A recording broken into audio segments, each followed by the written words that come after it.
सर्वप्रथम मां सरस्वती को नमन और आप सभी की उपस्थिति को प्रणाम निवेदित करता हूं। दोस्तों, आज हम प्रीवियस ईयर पेपर्स की श्रृंखला के अंतर्गत लेकर आए हैं शिफ्ट फर्स्ट 16 अगस्त को, जो 16 अगस्त 2021 को जो पेपर हुआ था एसएससी सीजीएल का, उसकी शिफ्ट फर्स्ट को हम लेकर आए हैं।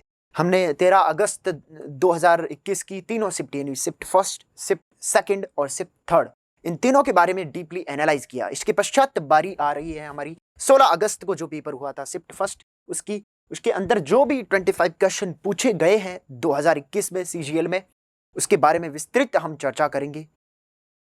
पहला हमारा क्वेश्चन है, a considerable souvenir, voluminous souvenir, generous या बाउंटीफुल, इन चारों में से ऑप्शन कौन सा करेक्ट होगा या फिर जो मोस्ट अप्रोप्रिएट कौन सा होगा वो हमें बताना है। ठीक है, सबसे पहले हम जानने का प्रयास करते हैं कि सोवेनियर क्या होता है। सोवेनियर का अर्थ होता है कोई भी स्मृति चिन्ह, हमें जो कोई भी इनाम मिलता है, जो प्राइज मिलता है, उनको हम यादगार के रूप में कोई चीज रखते हैं, उसे सोवेनियर कहते हैं। या फिर कहीं पर भी चीज कोई है, उसको याद रखने के लिए हम लेकर आते हैं, तो उसे भी सोवेनियर कहते हैं। ठीक है, तो कंसिडरेबल का अर्थ क्या होता है? कंसिडरेबल का अर्थ होता है विचारणीय, जिस पर विचार किया जाना चाहिए, कंसिडर किया जाना चाहिए, उसे कंसिडरेबल। वॉल्यूमिनस का अर्थ होता है विशाल, बहुत ही बड़ा। ठीक है, जेनरस का अर्थ होता है दयालु। ठीक है, बाउंटीफुल का अर्थ होता है प्रचुर मात्रा के अंदर जो चीजें पाई जाती है। इसके लिए एक बहुत ही अच्छा वर्ड होता है अबंडेंट।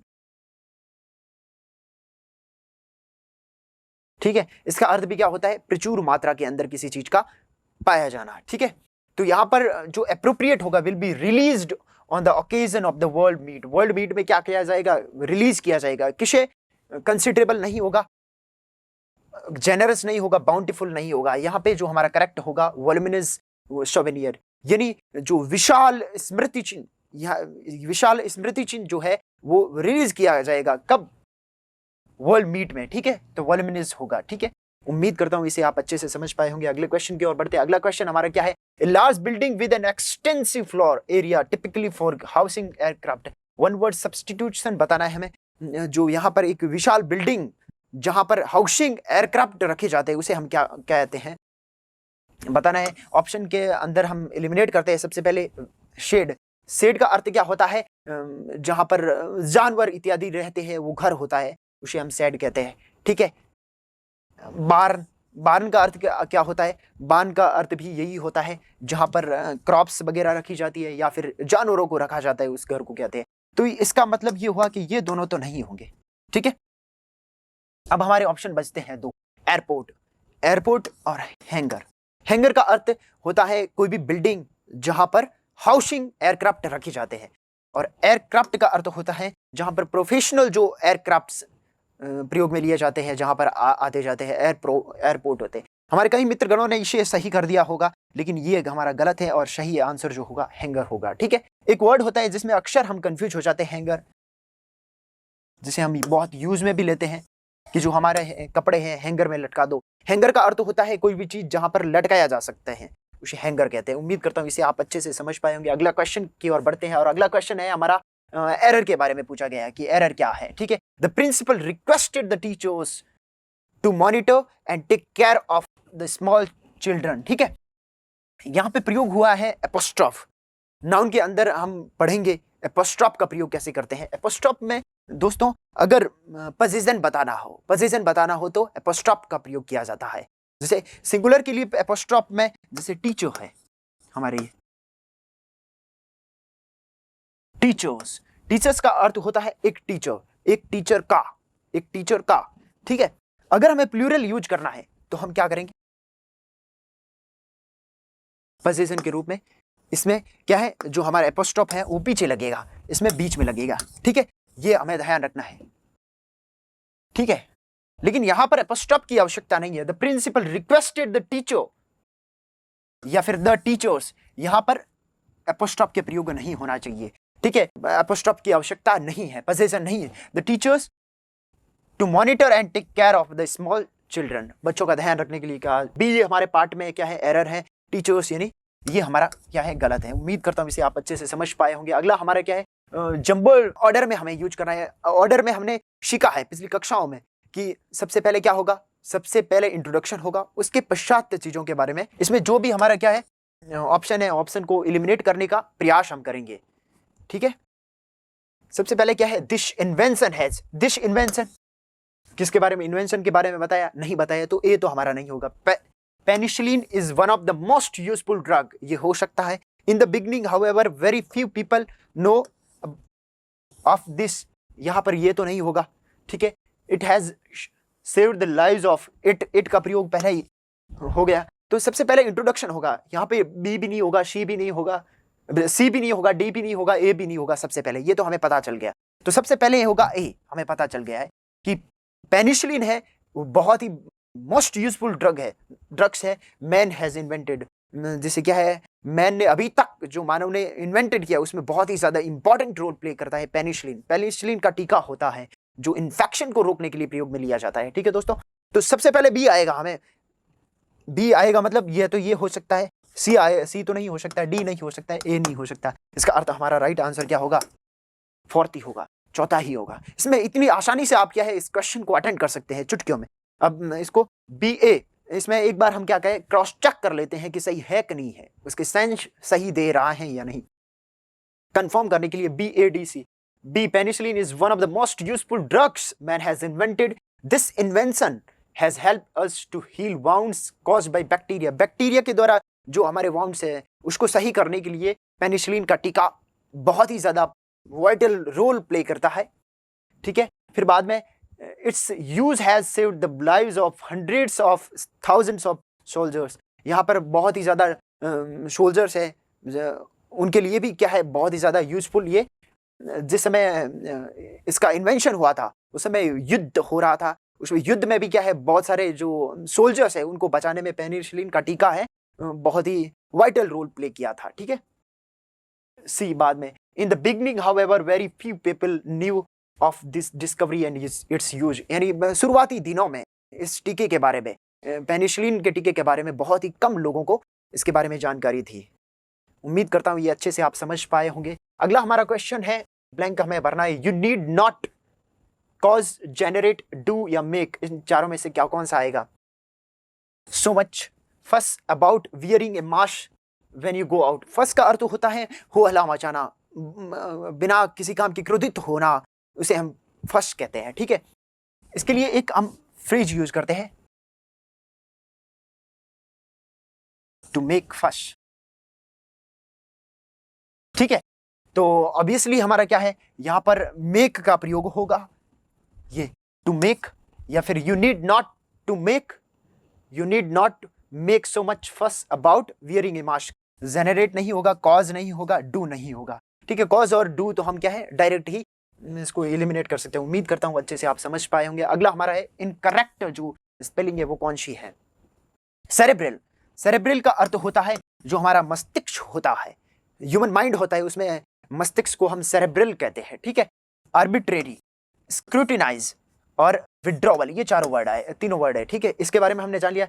आर्बिट्रेरी का अर्थ क्या होता है, स्क्रूटिनाइज का अर्थ क्या होता है और इसका अर्थ क्या होता है, इन चारों का अर्थ भी हम समझने का प्रयास करते हैं। आर्बिट्रेरी का अर्थ होता है जो स्वेच्छा से अपना कोई काम कर देता है, बिना किसी जानकारी से, बिना किसी को बताए, अपने मन की जो करता है, कुछ भी कार्य कर देता है, आपने जिसमें तर्क का प्रयोग नहीं होता है, नियमों का उल्लंघन होता है, उसे हम आर्बिट्रेरी कहते हैं। स्क्रूटिनाइज का अर्थ होता है ध्यानपूर्वक किसी चीज का निरीक्षण करना, उसकी जांच करना, देखना, स्क्रूटिनाइज होता है। विड्रॉवल, ये सारे वर्ड सही है, सही है, लेकिन विड्रॉवल के अंदर स्पेलिंग जो है वो ये नहीं होती है। इसकी राइट जो स्पेलिंग होती है दोस्तों वो होती है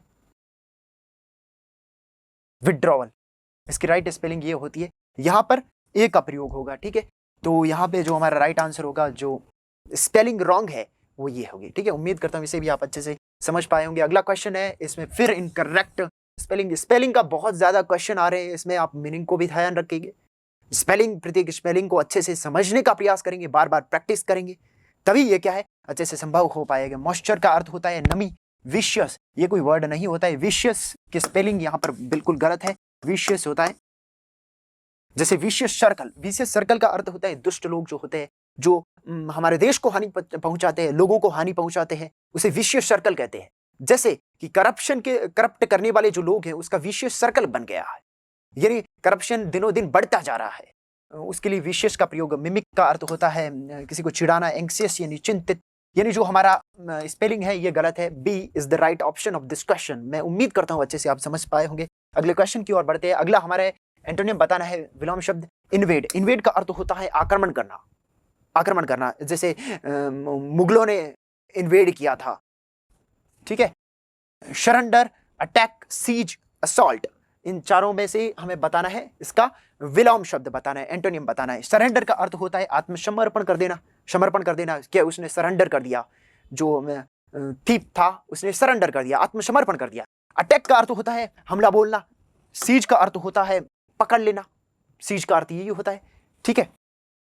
असॉल्ट का अर्थ भी क्या होता है, आक्रमण कर लेना, असॉल्ट, ठीक है, ये इसके सिनोनिम है। लेकिन सरेंडर का अर्थ होता है आत्मसमर्पण कर देना, जो कि एक आक्रमण करना या फिर एक सरेंडर कर देना, ये दोनों आपस में क्या है, एंटोनियम है, विलोम शब्द है। तो सरेंडर यहाँ पर एंटोनियम होगा।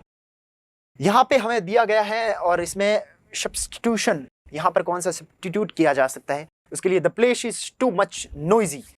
दोस्तों यहाँ पर अगर नोइजी का प्रयोग होता है, नोइजी एक क्या है, नोइजी प्लेस है, प्लेस नोइजी है, ये क्या है दोस्तों, एक एडजेक्टिव के रूप में प्रयोग हुआ है नोइजी। नोइज एक नाउन होता है, नोइजी क्या होता है, एडजेक्टिव होता है, ठीक है। टू मच और मच टू में भी हमारे कई मित्रगण कंफ्यूज हो जाते हैं। जो टू मच है दोस्तों वो क्या है, एक एडजेक्टिव है, लेकिन मच टू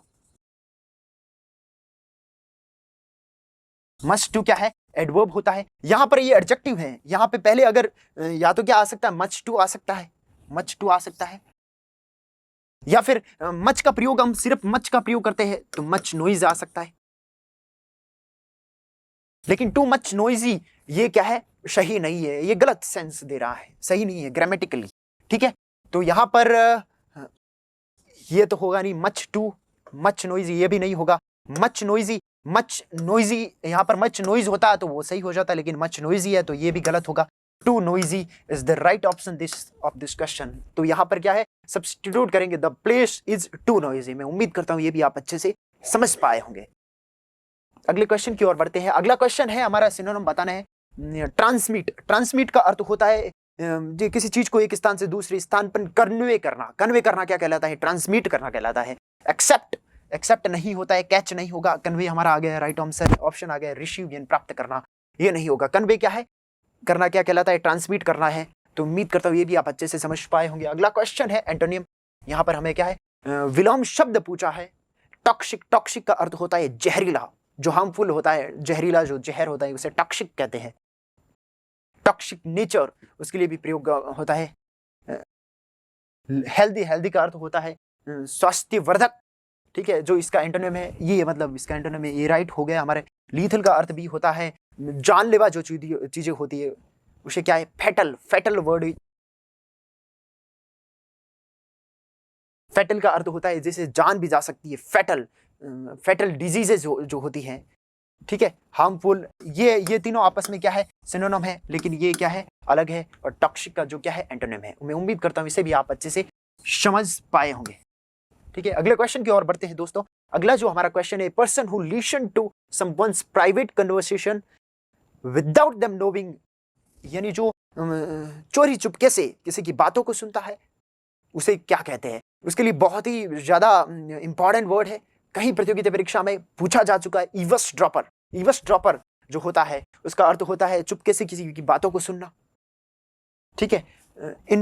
इनफिल्ट्रेटर, स्पाई, ईवसड्रॉपर, ये आ गया हमारा ऑप्शन। इसका राइट आंसर क्या है, थर्ड हो गया। सीक्रेट एजेंट ये भी नहीं होता है। इनफिल्ट्रेट और स्पाई का अर्थ होता है जो हमलावर होते हैं, किसी पर हमला कर देना, आतंकवादी जो हमला करते हैं उसके लिए प्रयोग होता है इनफिल्ट्रेट या स्पाई। ये दोनों आपस में क्या है, एक दूसरे के सिनोनिम, ठीक है। उम्मीद करता हूं अच्छे से आप इसे भी समझ पाए होंगे। अगले क्वेश्चन की ओर बढ़ते हैं। अगला जो हमारा है, select the most appropriate meaning of the given idiom. Idiom पूछा है full of beans. Full of beans का अर्थ होता है पूरी शक्ति के साथ, पूरी एनर्जी के साथ कोई भी कार्य करते हैं तो फुल ऑफ बीन्स कहते हैं, ठीक है। फुल ऑफ कवर्डाइज नहीं होता है, full of energy is the right option of this question. Dish made of French beans नहीं, store room full of vegetables. तो फुल ऑफ बीन्स का अर्थ होता है पूरी एनर्जी के साथ, पूरी अपनी शक्ति के साथ, पूरी ताकत के साथ कोई भी कार्य करना क्या कहलाता है, फुल ऑफ बीन्स कहलाता है। उम्मीद करता हूं ये भी आप अच्छे से समझ पाए होंगे।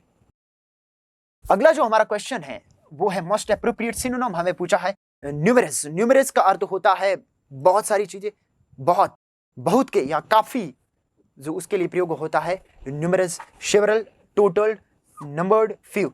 फ्यू नहीं होगा, टोटल नहीं होगा, सेवरल, सेवरल ही इसका क्या होगा।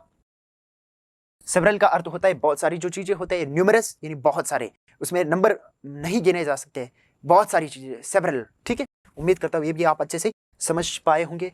अगला जो हमारा मीनिंग पूछा है इडियम, फिर से इडियम आ गया है। इडियम भी आप अच्छे से याद करें। वोकैब का जो सेक्शन जो होता है अंग्रेजी भाषा के अंदर वो महत्वपूर्ण रोल प्ले करता है, इसलिए वोकैब टाइम टू टाइम आप रिवाइज करें अच्छे से, एक अलग से नोटबुक बनाइए वोकैब की, उसे रिवीजन करते रहिए। ठीक है, और प्रैक्टिकली वोकैब को समझने का प्रयास करें, तब भी ये संभव है।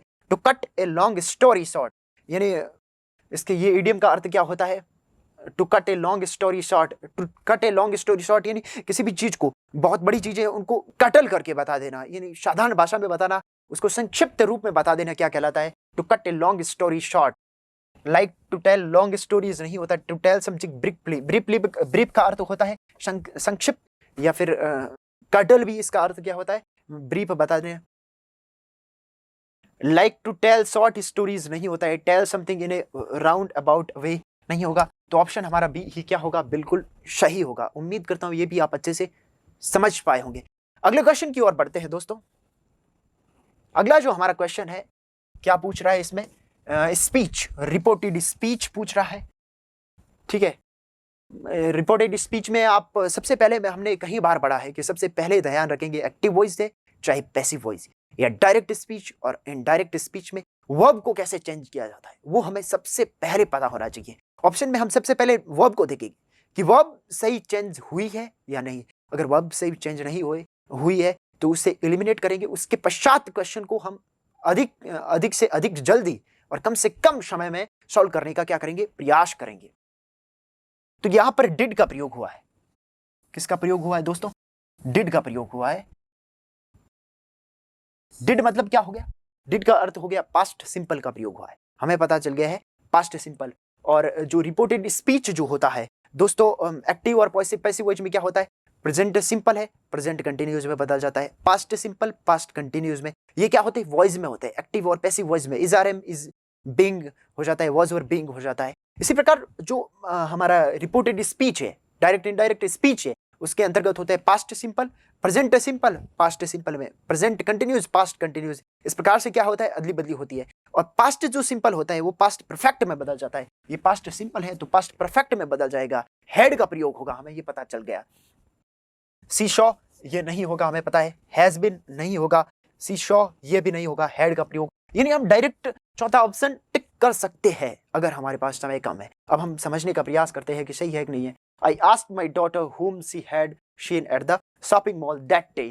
टुडे है, टुडे को हम दैट डे में बदलते हैं, तो दैट डे का प्रयोग यहाँ पे हुआ सही। अब यहाँ पे दैट टुडे के हिसाब से अगर कट करना चाहे तो ये यहाँ पर ऑप्शन गलत हो जाए डायरेक्ट। ये सही है, ये सही है, ये भी सही है, ये तीनों सही होते। अब क्या है, इसके अलग अलग पैमाने हो सकते हैं एलिमिनेट करने के। सबसे अच्छा पैमाना मुझे यही लगा, क्या, वर्ब के अकॉर्डिंग आपका टेंस सही चेंजमेंट हुआ है या फिर नहीं हुआ है। उम्मीद करता हूं। और दूसरे जो पहलू है उनको भी आप अपने दिल और दिमाग में रखेंगे, तभी आप क्वेश्चन को अच्छे से सॉल्व कर पाएंगे। उम्मीद करता हूं ये भी आप अच्छे से समझ पाए होंगे। अगला हमारा improve the underline, I wish I have come an hour sooner. ये हमारा क्वेश्चन क्या आ गया, आई विश इफ। ये कंडीशनल सेंटेंसेस है, कंडीशनल सेंटेंस के अंदर क्या है, आई विश आई हैव, यहां पर हैव का प्रयोग नहीं होगा। आई विश आई कुड, या फिर आई विश आई हैड, ठीक है, या फिर हैड वगैरह का प्रयोग है तो वुड का प्रयोग होगा। वुड प्लस वर्ब की थर्ड का फॉर्म का प्रयोग होता है। तो इस प्रकार से यहां पर जो हैव का प्रयोग है वो क्या है, हमारा गलत प्रयोग किया गया है। यहाँ पे हैड का प्रयोग होगा और ऑप्शन में क्या है, हैज नहीं, नो इंप्रूवमेंट नहीं, हैड का प्रयोग हुआ। इसके बारे में हम कंडीशनल सेंटेंसेस के बारे में भी अच्छे से जब समय मिलेगा तो चर्चा करेंगे। ठीक है दोस्तों, sentence of the paragraph given below in jumble word. Jumble word में हमने सीख लिया है कि क्या देखेंगे, सबसे पहले उसके सीक्वेंस में सबसे पहले इंट्रोड्यूस किया गया है वो सबसे पहले होगा। ठीक है, then I look, him, then का प्रयोग हुआ है, मतलब ये सबसे पहले इंट्रोडक्शन तो नहीं दे रहा है। आई वॉज गोइंग, ये हो सकता है ही एक्सपीरियंस, पहले ही कौन, हिज, ये नहीं दे रहा है। आई walked across the blind man, अब यहाँ पे ये इन दोनों में से हो सकता है सी बी या फिर डी, तो डी ए बी सी और बी ए, यानी ये तो नहीं होगा, ठीक है। लेकिन I was going to the market when I saw a blind man, यहाँ पर क्या है, इंट्रोडक्शन दे रहे हैं ब्लाइंड मैन का, और उसके बाद में क्या, ब्लाइंड मैन के पास से गुजरा, तो I was going to market, ये क्या है, इंट्रोडक्शन दे रहे हैं, तो सबसे पहले बी आएगा हमारा, ये पहले आएगा सबसे पहले, हमें पता चल गया। तो बी का प्रयोग सिर्फ एक में ही हुआ है, ये भी गलत होगा, तो बी का प्रयोग मतलब बी डी ए सी होगा। तो I was going to the market when I saw a blind man trying to across the street, फिर बाद में I walked across to the blind man, मैं उसके पास से गुजरा, A C, then I took him by the hand and led him across the street, मैंने उसका हाथ पकड़ा और उसे क्या है, पार करवाई उन्हें, ठीक है। फिर बाद में ही expressed his gratitude with folded hands, और उन्होंने क्या है, हाथ जोड़कर उनका क्या है, धन्यवाद किया। उम्मीद करता हूँ इसे भी आप अच्छे से समझ पाए होंगे। अगला हमारा क्वेश्चन है पैसिव वॉइस के बारे में। पैसिव वॉइस में अभी हमने पढ़ा, ये यहाँ पे traveller cheques when he was travelling, यहाँ पर क्या है, हैज का प्रयोग हुआ। Someone stole his travellers cheques when he was travelling in the, यहाँ पर क्या है, समवन स्टॉल, यहाँ पर क्या है, किसका, स्टॉल का प्रयोग हुआ है, यानी वर्ब की सेकंड फॉर्म का प्रयोग हुआ है। वर्ब की सेकंड फॉर्म यानी पास्ट सिंपल, और पास्ट सिंपल किस में बदल जाता है, पास्ट कंटिन्यूस में, यानी वॉज वर्ब का प्रयोग होगा, ये हमें पता है। यहाँ पर वॉज है, ये भी सही हो सकता है। Travel his cheque he, sorry had, यहाँ पर हैड है, ये गलत होगा। ट्रेवलर्स चेक वॉज, ये सही हो सकता है। चेक वर, ये भी सही हो सकता है, ये भी गलत होगा। तो ये और ये ऑप्शन तो हमारे गलत हो गए पहले भी। पहला और तीसरे में से सही कौन सा होगा, चेक्स वॉज, यहाँ पर क्या है, ये प्लूरल है और वॉज का प्रयोग किया गया है, मतलब ये भी गलत होगा। डायरेक्ट हमने क्या बोल दिया, तीसरा ऑप्शन सही होगा। इस प्रकार से हम ऑप्शन को एलिमिनेट करके बहुत ही जल्दी क्वेश्चन को कर सकते हैं, ठीक है। तो आप दिल और दिमाग में हमेशा ध्यान रखेंगे क्या, इसकी जो वर्ब को कैसे चेंज किया जा सकता है। इस प्रकार से एलिमिनेट नहीं होते तो हम दूसरे जो पहलू है उसको हम देखने का प्रयास करते हैं। एक्टिव और पैसिव वॉइस, पैसिव वॉइस में हमेशा थर्ड फॉर्म के प्रयोग होता है, और अभी हमने देखा था कि इज आर एम बीइंग का प्रयोग होता है, जैसे कंटिन्यूस है तो बीइंग हो जाएगा, ठीक है। वॉज वर है तो वॉज वर बीइंग हो जाएगा। हैज हैव है तो हैज बीन हैव बीन हो जाएगा। इस प्रकार से हम क्या है, इसको चेंज करते हैं। उम्मीद करता हूँ ये अच्छे से आप समझ पाए होंगे। अगला हमारा क्वेश्चन है divided into parts and error के बारे में है। It have been, have, it क्या है, सिंगुलर है, हैव का प्रयोग किया गया है, इसका मतलब क्या है, ये तो गलत हो गया है। तो हमारा ये एरर हमेशा क्या है, फर्स्ट में होगी, हमें पता चल गया। Have been only through writing that man have been able to spread their ideas to mankind, to spread their ideas, ये नहीं होगा। That man, it have only been, यानी हमारा जो क्या ऑप्शन है तीसरा सही होगा। इससे इस प्रकार हम क्या है, जल्दी से जल्दी चीज़ों को क्या कर सकते हैं, एलिमिनेट कर हमें पता चल जाता है कि ऑप्शन में किस में गलती है, किस प्रकार से जंबल वर्ड को कर सकते हैं, किस प्रकार से इनडायरेक्ट डायरेक्ट स्पीच वॉइस के अंदर किस प्रकार से। इस प्रकार हम चीज़ों को ध्यान में रखेंगे तो बहुत ही जल्दी चीज़ों को कर पाएंगे और बहुत ही अच्छे अंक एग्जाम में प्राप्त कर सकते। It is true that more, ये कॉम्प्रिहेंशन आ गया, more you study the more you expand, exchange, narrow, convert your horizon. Horizon यानी आपके क्षितिज होता है। होराइजन क्या करेंगे, आप जितना पढ़ोगे उतनी आपकी विचारधाराओं के अंदर होराइजन क्या होगा, बढ़ेगा। तो बढ़ेगा मतलब नैरो तो नहीं होगा, होराइजन एंड होराइजन क्या होगा, बहुत बड़ा होगा। एक्सचेंज भी नहीं होगा, कन्वर्ट भी नहीं होगा, एक्सपेंड होगा। जो आपका होराइजन है बढ़ेगा, आपके विचारों की क्षमता है वो भी क्या है, बढ़ेगी, एक्सपेंड होगी। तो एक्सपेंड हमारा पहला में एक्सपेंड होगा, ठीक है। Hence your point of view undergoes a backwardness, आप पढ़ोगे तो बैकवर्डनेस में नहीं होगा। एनलार्जमेंट, सक्सेशन, सक्सेशन, ट्रांसफॉर्मेशन या एनलार्जमेंट, इनमें से क्या होगा। Point of view undergoes a, undergrows क्या है, आप पढ़ने से पहले और पढ़ने के बाद में आपके क्या होती है, आपके विचार क्या होते हैं, परिवर्तन होते हैं, ट्रांसफॉर्म होते हैं। तो यहाँ पर राइट हमारा क्या होगा, ट्रांसफॉर्मेशन होगा। Horizon and your point of view undergoes a transformation, आपकी पॉइंट ऑफ व्यू क्या होते हैं, चेंज होने लगते हैं। A person with higher education certainly has a better scope, better luck, better outlook, better routine.